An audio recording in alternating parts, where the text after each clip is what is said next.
বলেনি, রোজার কথা বলেনি, হজ জাকাতের কথা বলেনি।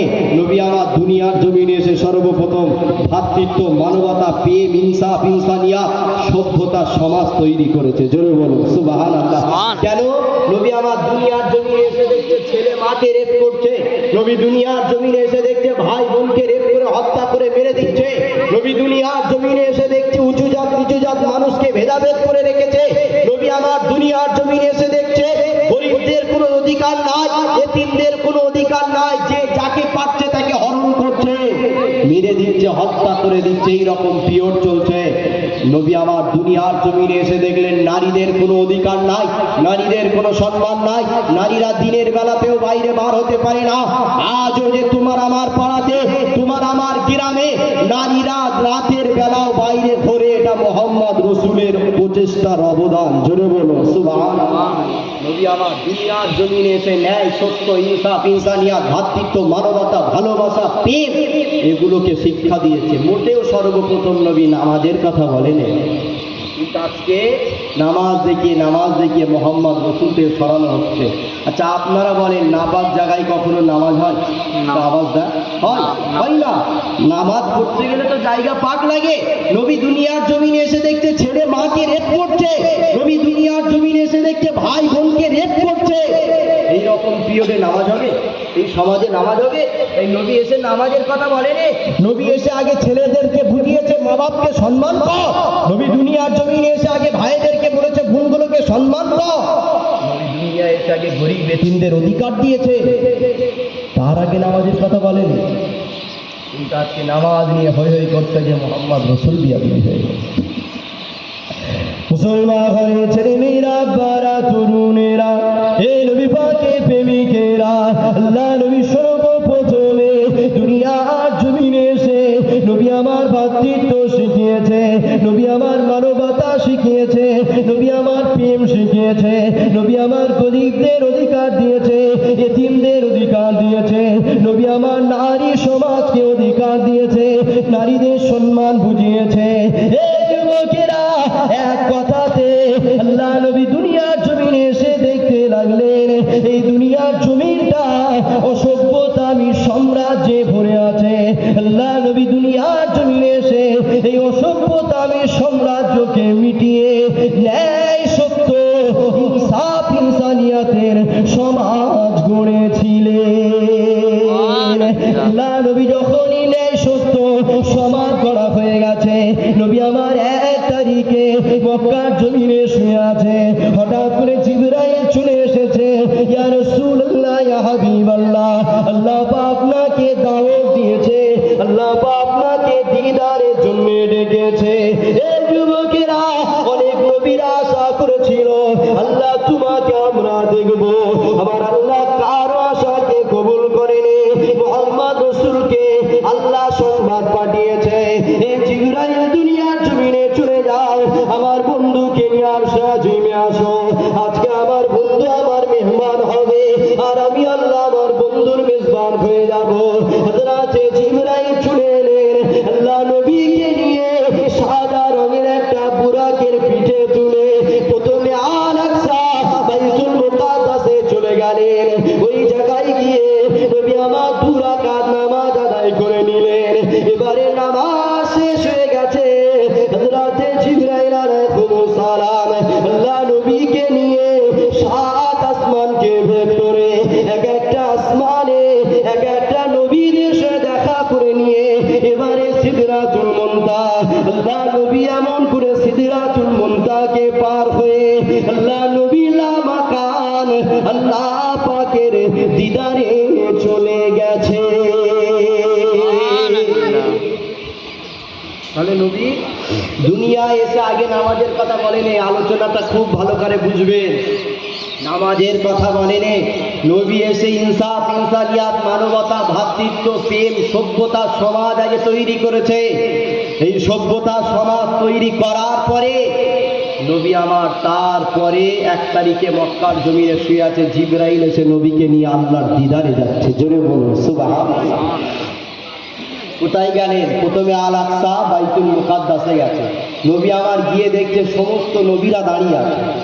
আল্লাহ নবী বাইতুল মুকাদ্দাসে গিয়ে দেখছে নবী আসার আগে যত নবী এসছে সমস্ত নবীর ওই বাইতুল মুকাদ্দাসে দাঁড়িয়ে আছে। কি হবে? নামাজ হবে, 2 রাকাত নামাজ হবে, সমস্ত নবীরা দাঁড়িয়ে আছে। এবারে নবীরা চিন্তা করছে কে আজকের দিনে এই জমাতের ইমামটা হবে। আদম নবী চিন্তা করছে আল্লাহ আমাকে সর্বপ্রথম নবী করে দুনিয়ায় পাঠিয়েছে। মুসা নবী চিন্তা করে আল্লাহ আমাকে তুই পাহাড়ে ডেকে নিয়ে আমার সঙ্গে কথা বলেছে। ঈসা নবী চিন্তা করে আল্লাহ আমায় বিনা মাপি পাঠিয়েছে, আমরা এই জমাতের ইমাম হব। প্রতিটা নবী নিজের চিন্তা করে, আর মোহাম্মদ রসুল চিন্তা করছে আজকের দিনে এই জমাতের ইমাম আল্লাহ কার নসিবে রেখেছে। জোরে বলুন সুবহানাল্লাহ। আমার নবী যখনই নসিবের চিন্তা করেছে আল্লাহ আমার নবীর নসিবকে বাড়িয়ে দিয়েছে। হে জিবরাইল দুনিয়ার জমিনে চলে যাও। সমস্ত নবীরা নিজের চিন্তা করে, আর আমার হাবিব তকদীরের চিন্তা করেছে কার নসিবে আল্লাহ রেখেছে। জিবরাইল চলে যাও, আমার বন্ধুর হাতটাকে ধরে ইমামের জায়গায় দাঁড় করিয়ে দাও। আল্লাহ ঘোষণা করে দিয়েছে ইমামুল আম্বিয়া, সমস্ত নবীদের ইমাম। জোরে বলুন সুবহানাল্লাহ। এখানে আল্লাহ আমার নবীর সম্মানকে বাড়িয়েছে। এবারে জিবরাইল নিয়ে যায় 7 আসমানকে ভেদ করে এক একটা আসমানে এক একটা নবীদের সঙ্গে দেখা করে নিয়ে লাস্ট স্টপেজ সিদরাতুল মুনতাহায় চলে গেছে। ওখান থেকে আর কারো পারমিশন নাই, এক কদম আগে যেতে পারে। নবী আমার গেলেন সিদরাতুল মুনতাহা, পিছনের দিকে তাকিয়ে দেখে জিবরাইল চলে গেছে। আল্লাহ নবী বলছে জিবরাইল একটা বন্ধুকে আর একটা বন্ধুকে এই জায়গায় রেখে যায়, কেন নবীতে একা কি করবে? তাই আল্লাহ নবী বলছে একটা বন্ধুকে আর একটা বন্ধুকে এই জায়গায় রেখে যায়। জিবরাইল বলছে ইয়া রাসূলুল্লাহ হাবিবাল্লাহ বিয়াদবি নেবেন না, এটাই হলো আমাদের জন্য লাস্ট স্টপেজ। এখান থেকে যদি আমরা এক কদম আগে যাই তারপরেই আল্লাহর নূর, আর আল্লাহর নূরের পাওয়ার আমরা সহ্য করতে পারবো না। একজনই পারবে, তার নাম হলো মোহাম্মদ রসুল। জোরে বলুন সুবহানাল্লাহ। হুজুর এজন্যই পিছিয়ে যায় যে এখান থেকে এক কদম আগে গেলে আমি জিবরাইল আমিও ঝলসে যাব। কেন? আল্লাহ নূরের পাওয়ার সহ্য করার ক্ষমতা কারও নয়, আর যিনাকেই আল্লাহ দিয়েছে তিনাকেই আল্লাহ দাওয়াত করেছে, তার নাম হলো মোহাম্মদ রসুল। জোরে বলো সুবহানাল্লাহ। নবী আমার চলে গেলেন, অনেক কথোপকথন হয়েছে, সর্বশেষ 50 ওয়াক্ত নামাজ দিয়েছে। কত ওয়াক্ত? 50 ওয়াক্ত নামাজ দিয়েছে। নবী আমার 50 ওয়াক্ত নামাজ নিয়ে ফিরছে, মুসা নবীর সঙ্গে দেখা। মুসা নবী বলছে কি খবর, কি দিল? আল্লাহ নবী বলছে 50 ওয়াক্ত নামাজ দিয়েছে। মুসা নবী বলছে যাও, এত বেশি নামাজ তোমার উম্মতিরা পড়তে পারবে না, কমিয়ে আনো। আল্লাহ নবী চলে গেলেন, 10 ওয়াক্ত কমিয়ে দিয়েছে, থাকে কত ওয়াক্ত? 40 ওয়াক্ত নামাজ নিয়ে ফিরছে। আবার মুসা নবী বলছে এত বেশিও পারবে না, যাও আবার ফিরিয়ে আনো। আবার ফিরে গেলেন, আবার 10 ওয়াক্ত কমিয়ে দিয়েছে। আবার মুসা নবীর সাথে দেখা, কত ওয়াক্ত দিল? 30 ওয়াক্ত। আবার যাও কমিয়ে আনো, এত বেশি পারবে না। এইভাবে সর্বশেষ 5 ওয়াক্ত নামাজ নিয়ে মুসা নবীর কাছে যখনই হাজির হলেন, মুসা নবী বলছে মোহাম্মদ সাল্লাল্লাহু আলাইহি ওয়াসাল্লাম তুমি আবার যাও, কারণ তোমার উম্মতিরা এই 5 ওয়াক্ত নামাজও পড়তে পারবে না। নবী বলছে মুসা শোনো, আমি নবী, এবারে আমার আল্লাহর কাছে যেতে আমার বড্ড খারাপ লাগছে, বড় লজ্জা লাগছে, খারাপ লাগছে। কেন? আমি মোহাম্মদ যতবারই গেছে আমার খাতির আল্লাহ ততবারই নামাজকে কমিয়ে দিয়েছে। জোরে বলো সুবহানাল্লাহ। তো 5 ওয়াক্ত নামাজ নিয়ে যখন আমার নবী মুসা নবীর কাছে এসেছে, মুসা নবী আবার যখন ফিরিয়ে দিয়েছে, আমাদের বিশ্বাস আল্লাহ নবী 5 ওয়াক্ত নামাজ নিয়ে যদি আবার যেত আল্লাহ কমিয়ে দিত না দিত না? হ্যাঁ, আল্লাহ আমার নবীকে অনেক সম্মান দিয়েছে, কিন্তু নবী বলছে আমি আর যেতে পারবো না, আমার বড্ড খারাপ লাগছে। কেন? যতবার গেছে আল্লাহ ততবারই কমিয়ে দিয়েছে। জোরে বলুন সুবহানাল্লাহ। কিন্তু এই জায়গায় একটা প্রশ্ন, নামাজ নবী কাদের জন্য নিয়ে আসছিলেন? আমাদের জন্য? মুসা নবীর জন্য কি না? তাহলে মুসা নবীর কি যায় আসে বেশি নামাজ হলে? মুসা নবীকে জিজ্ঞাসা করো, মুসা তুমি কেন বারবার মোহাম্মদ রসুলকে আল্লাহর কাছে পাঠিয়ে দিয়েছ?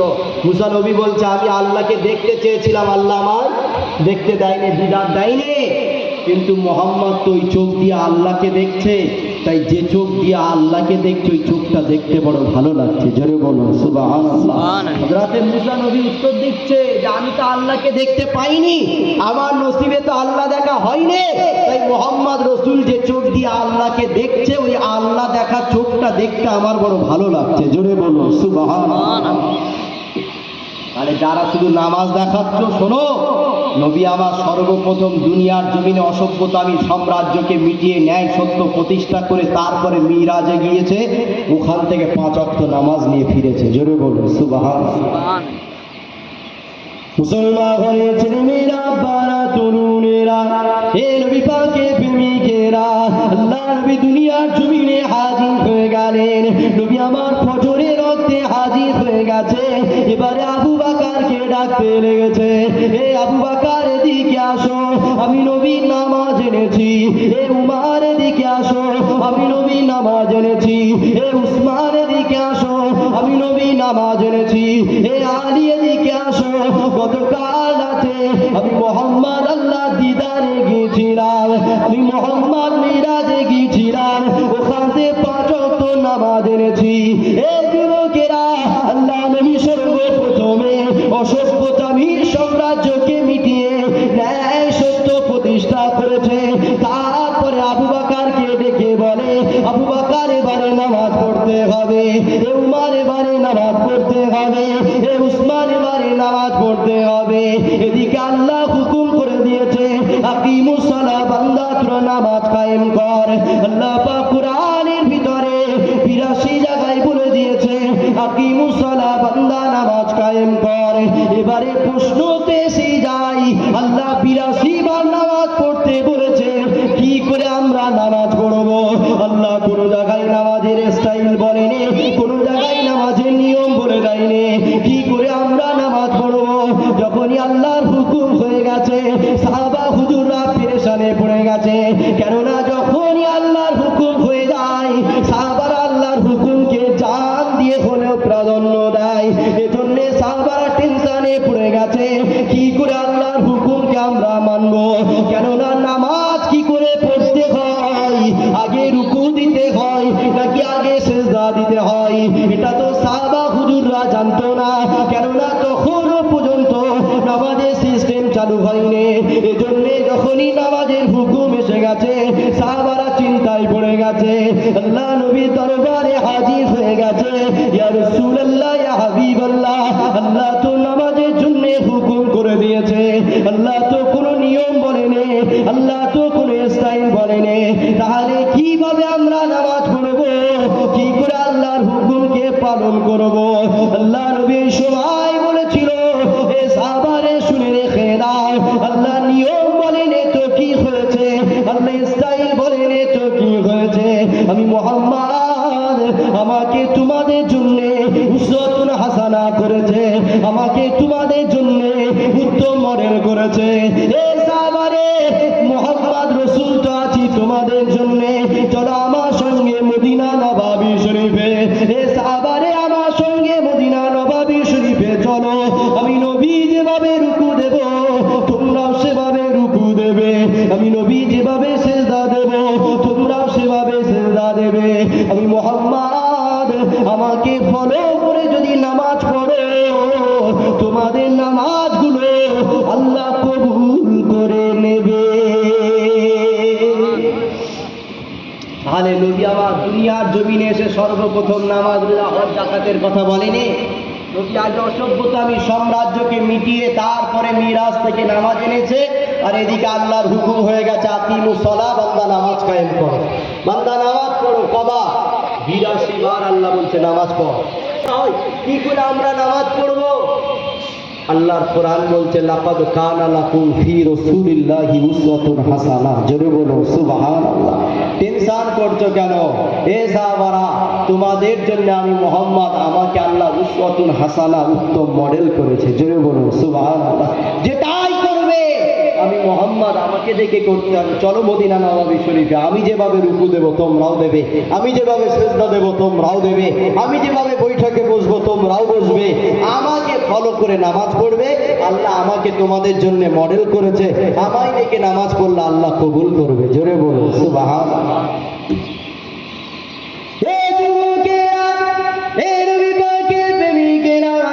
এখন কেউ মনে করতে পারে আল্লাহ আমার নবীকে শুধু নামাজের জন্য মডেল বানিয়েছে। আল্লাহর কোরআনের আয়াতটা পড়ে দেখে নাও, লাকাদ কানা লাকুম ফি রাসূলিল্লাহি উসওয়াতুন হাসানা। আল্লাহ শুধু আমার নবীকে নামাজের জন্য মডেল করেন গো, কেননা আল্লাহ নিজে জানিয়েছে এই দুনিয়ার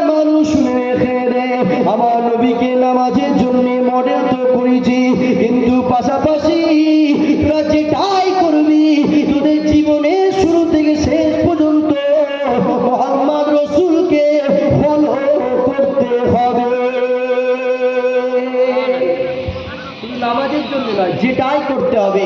এখন কেউ ভাবতে পারো যে নামাজ যখন পড়বো তখন আল্লাহ বলেছে উসওয়াতুন হাসানা, উত্তম মডেল করেছে, তাই শুধু নামাজটা নবীকে দেখে পড়বো না।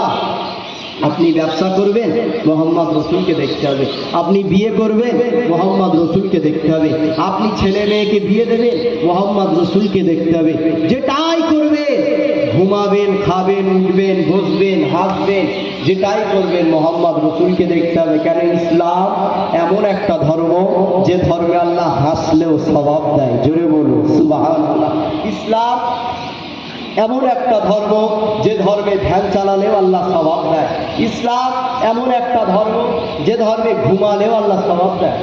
ইসলাম এমনই ধর্ম যে আপনি ঘুমিয়ে আছেন রাতের বেলা, যদি শরিয়াতের পদ্ধতিতে ঘুমাতে পারেন, মোহাম্মদ রসুলকে ফলো করে রাতে ঘুমিয়ে যান, আপনি ঘুমাবেন আর আল্লাহ আপনাকে সওয়াব দিতে থাকবে। জোরে বলো সুবহানাল্লাহ। তাই ইসলাম যেটাই করবেন তার পিছনেই সওয়াব রয়েছে। আপনি বাড়িতে বসে স্ত্রী সন্তানদের নিয়ে হাসি খুশিতে থাকবেন, ইসলাম তাতেও সওয়াব দিয়েছে। যেটাই করবেন জীবনে শুরু থেকে শেষ পর্যন্ত প্রত্যেকটা কাজে সওয়াব রয়েছে, যদি সেটা মোহাম্মদ রসুলকে মডেল মেনে নিতে পারে। কিন্তু আমরা ভেবে নিয়েছি শুধু নামাজেই আমরা মোহাম্মদ রসুলকে দেখব না। দুনিয়ার জমিনে এসে যদি আপনি রাজনীতিও করতে চান, দুনিয়ার জমিনে এসে যদি আপনি এমএলএ হতে চান, দুনিয়ার জমিনে যদি আপনি এমপি হতে চান, আপনি মন্ত্রী হতে চান, রাষ্ট্রনায়ক হতে চান, রাষ্ট্রপ্রধান হতে চান, দেশকে সেবা করতে চান, যেটাই করবেন মোহাম্মদ রসুলকে দেখতে হবে। কিন্তু আমরা মুসলমান, আমাদের ধারণা এসে গেছে ইসলামের রাজনীতি হারাম। ইসলামের রাজনীতি, হুজুররা কেন রাজনীতি করবে? আরে হুজুররাই তো দেশকে বাঁচিয়েছে, হুজুররাই তো নারীদের সম্মান দিয়েছে। আজকে যে আপনাদের ঘরের মা বোনরা দিনের রাতের বেলাতে বাজারে ঘুরছে, বাইরে ঘুরছে, এর পিছনেও তো হুজুরদের অবদান। পেয়েছেন কোথায় এটা আপনারা? আজকে গরিব, এতিম, অসহায় তাদের যে আমরা সম্মান করছি, এটা অন্য কেউ নয়, এটা তো আজ থেকে 1500 বছর আগে মোহাম্মদ রসুল দিয়ে গেছে। জোরে বলুন সুবহানাল্লাহ।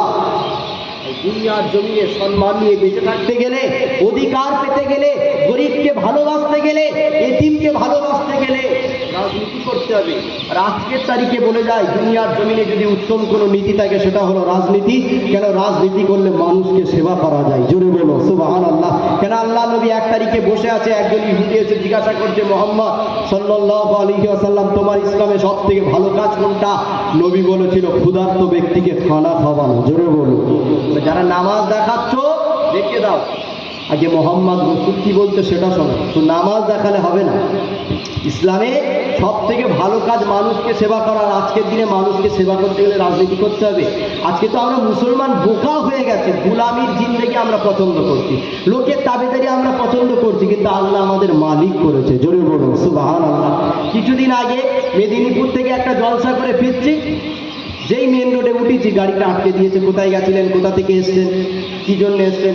না উত্তর 24 পরগনা থেকে এসছি, মাহফিল ছিল এসছি। কিসের মাহফিল? ধর্মীয় মাহফিল। বলছে পারমিশন তো ছিল না।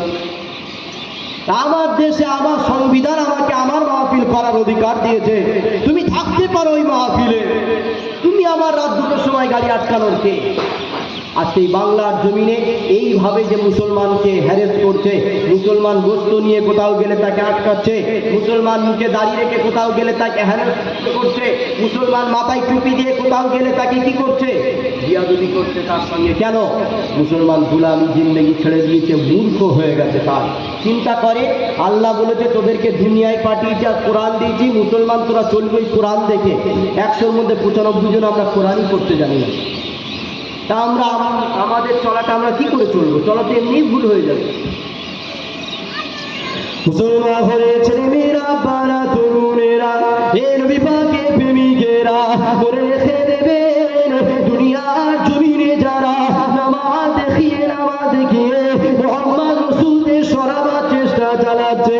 আল্লাহ নবী দুনিয়ার জমিনে এসে নামাজের কথা তখনই বলেছে যখন সমাজটা পরিবর্তন হয়ে গেছে।